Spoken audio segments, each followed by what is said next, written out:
Bismillahirrahmanirrahim. Welcome back to my YouTube channel KJ Knowledge House.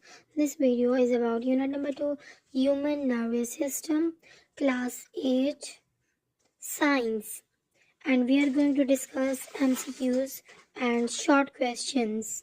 So let's start the first portion of the video, which is MCQ on page number 28. Number 1, the basic unit of structure and function of nervous system is. Correct option is C. Nervous system का structural और functional unit कौन है? Neuron. Number 2, which of this following is not part of fore brain? Fore brain का कौन सा option हिस्सा नहीं है? Option A is correct, which is cerebellum, because cerebellum is the part of hind brain. Number 3, withdrawal of hand on touching hot object is an example of. जब हम किसी गर्म चीज़ से अपना हाथ हटाते हैं तो ये किस चीज़ की एग्जाम्पल है? Option A is correct, reflex action. Number 4, everything you do is controlled by. जो आप करते हो, जो आप एक्टिविटीज़ परफॉर्म करते हो, वो किसके कंट्रोल में होता है? Option D is correct, nervous system. Number 5, nervous system is made up of. नर्वस सिस्टम किस चीज़ से बना होता है? Brain, spinal cord and nerves. Option number D is correct. Number 6, neuron cell fibres which conduct nerve impulses toward cell body are called dash. Option B is correct, which is dendrite. ऐसे neuron cell fibres जो cell body की तरफ messages को लेके जाते हैं, उनको क्या बोलते हैं? उनको डेंड्राइट्स बोलते हैं. Number 7, brain stem include all except. Brain stem में सारे ऑप्शंस मौजूद होते हैं सिवाय एक ऑप्शन के, उसका नाम है cerebellum. Option number C is correct. Number 8, which is the largest part of brain. Brain का कौन सा हिस्सा सबसे बड़ा और लार्जेस्ट पार्ट है? Option number D is correct, cerebrum. Question number 9, which part of the brain keeps you breathing.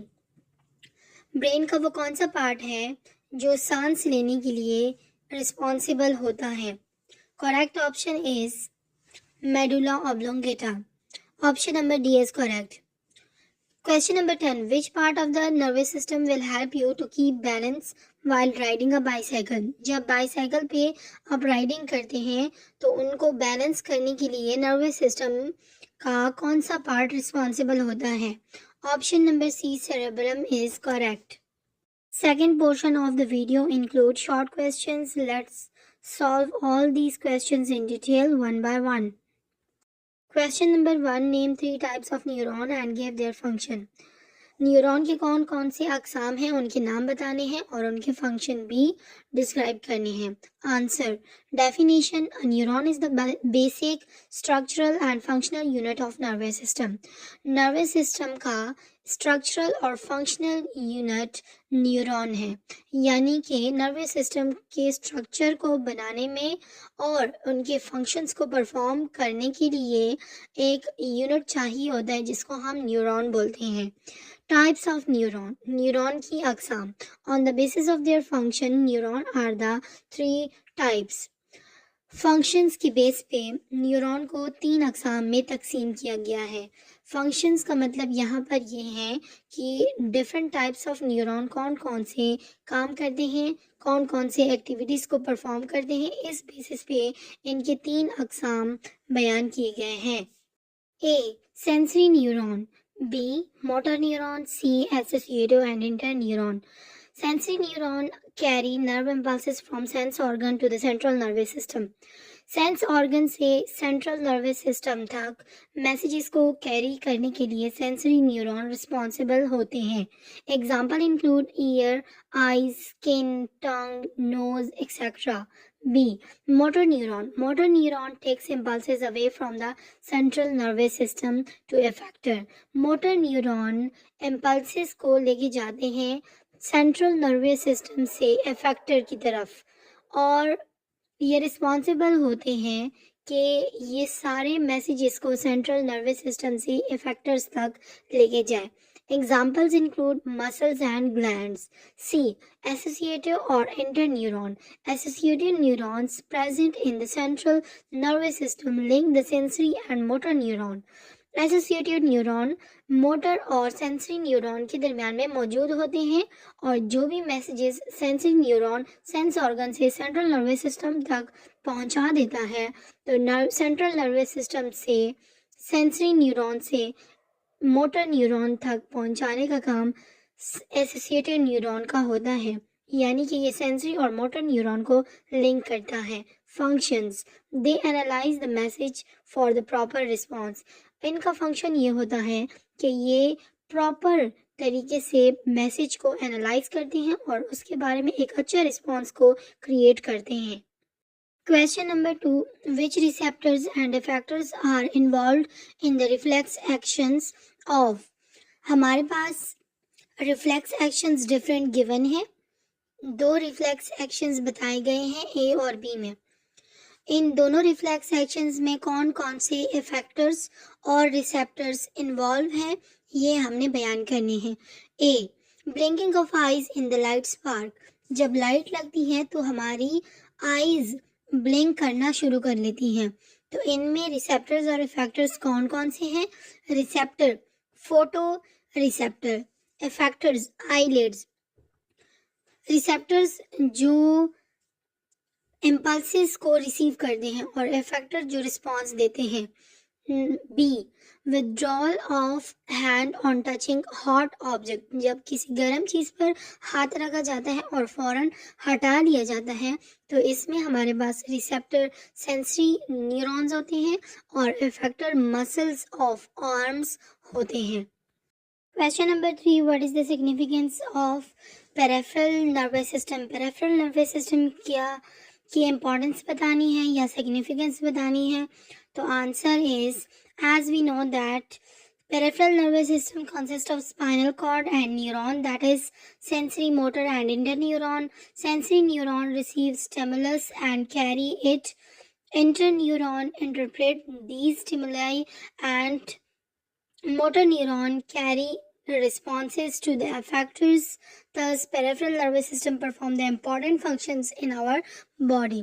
हमारे पास जो पेरिफेरल नर्वस सिस्टम है वो स्पाइनल कॉर्ड और न्यूरॉन से मिलकर बनता है। न्यूरॉन्स हमारे पास जो होते हैं वो sensory neuron, motor neuron, inter neuron ये होते हैं और स्पाइनल कॉर्ड जो है वो तो इम्पॉर्टेंट हिस्सा है। तो मैसेजेस को कैरी करने के लिए ये सारी चीज़ें इन्वॉल्व होती हैं। जैसे सेंसरी न्यूरॉन है, ये हमारे पास स्टिमुलस को रिसीव करते हैं, कोई चेंज वगैरह प्रोड्यूस हो जाता है तो उसको रिसीव करना और फिर उसके मैसेजेस को दूसरे सेंट्रल नर्वस सिस्टम तक इसको पहुंचाना, ये सेंसरी न्यूरॉन का काम होता है। इंटर न्यूरॉन इस स्टिमुलाई को थोड़ा सा एनालाइज करता है, फिर उसके बाद इसको मोटर न्यूरॉन तक ये मैसेज कैरी कर लेता है। मोटर न्यूरॉन जो होते हैं वो सेंट्रल नर्वस सिस्टम से मैसेजेस को कैरी करके लेके जाते हैं और इफेक्टर्स तक उनको पहुंचा देते हैं। तो इसी तरह हमारे पास जो पेरिफेरल नर्वस सिस्टम है इसमें सारी चीज़ें इन्वॉल्व हैं, जैसे न्यूरॉन्स हो गए और स्पाइनल कॉर्ड। तो मेनली ये जो न्यूरॉन्स और स्पाइनल कॉर्ड है ये बहुत सारे फंक्शंस परफॉर्म करते हैं, मैसेजेस को कैरी करना और इफेक्टर्स तक पहुंचाना। ये सारे काम अगर स्टॉप हो गए तो हमारे बॉडी के बहुत सारे इंपॉर्टेंट फंक्शंस स्टॉप हो जाएंगे और ये सारे important functions peripheral nervous system की वजह से होते हैं। So it shows the significance of peripheral nervous system in great detail. Question number 4. Differentiate between receptors and effectors. Receptors और effectors के बीच में हमने डिफरेंस निकालना है, इनको डिफरेंशिएट करना है कि कैसे ये एक दूसरे से मुख्तलिफ हैं। Receptors and effectors. Receptors detect the stimuli and convert it into an impulse. Receptors क्या करते हैं? ये किसी भी चेंज या स्टिमुलाई को डिटेक्ट करते हैं, आइडेंटिफाई करते हैं और फिर इसको कन्वर्ट करते हैं मैसेजेस में या इम्पल्सेस में। इफेक्टर्स का काम क्या होता है? An effector convert the impulse into an action. जब हमारे पास मैसेजेस क्रिएट हो जाते हैं, इम्पल्सेस क्रिएट हो जाते हैं, फिर ये जाते हैं इफेक्टर्स के पास। तो इफेक्टर्स का काम होता है किसी भी मैसेजेस को कन्वर्ट करना एक्शन में, यानी कि अगर उसको मैसेज रिसीव हो गया है तो इसके खिलाफ कौन सा एक्शन लेना है, इसके खिलाफ कौन सा एक्शन परफॉर्म करना है या फिर कोई रिस्पॉन्स शो करना है, तो उनको इफेक्टर्स बोला जाता है।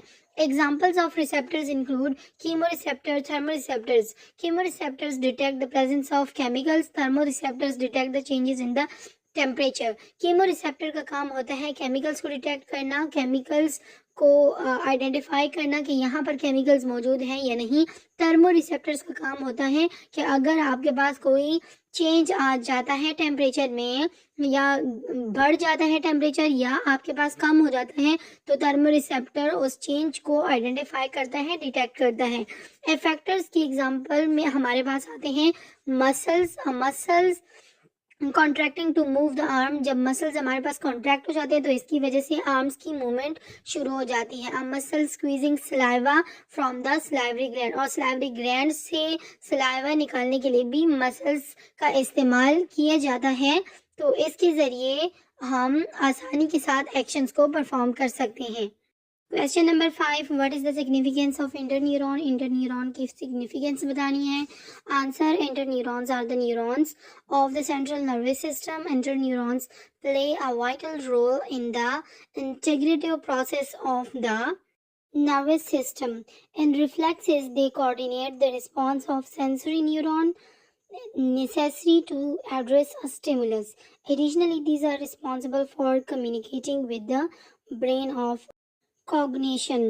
इंटरन्यूरॉन की सिग्निफिकेंस में हमारे पास ये आता है कि जितनी भी इम्पल्सेस रिसेप्टर्स से इफेक्टर तक जाते हैं तो उनमें हमारे पास बहुत सारे न्यूरॉन्स मौजूद होते हैं जो कि ये काम को परफॉर्म कर रहे होते हैं। जैसे कि रिसेप्टर से मैसेजेस को कैरी करने के लिए सेंसरी न्यूरॉन अवेलेबल होते हैं। जब यही इम्पल्सेस सेंसरी न्यूरॉन के ज़रिए सेंट्रल नर्वस सिस्टम में पहुंच जाता है तो सेंट्रल नर्वस सिस्टम में तब तक वो इम्पल्स मोटर न्यूरॉन तक खुद ब खुद नहीं जा सकता जब तक इंटर न्यूरॉन उसकी मदद ना करे। तो इंटर न्यूरॉन लिंक करता है सेंसरी और मोटर न्यूरॉन को, तो ये एक लिंक का काम करता है। और जब तक हमारे पास इंटर न्यूरॉन इनका मैसेज को कैरी ना करे तब तक वो मैसेज वहाँ पर स्टॉप हो जाता है और आगे प्रोसीड नहीं होता। तो ये हमारे पास ब्रेन में बहुत ज़्यादा इम्पोर्टेंट काम परफॉर्म करता है।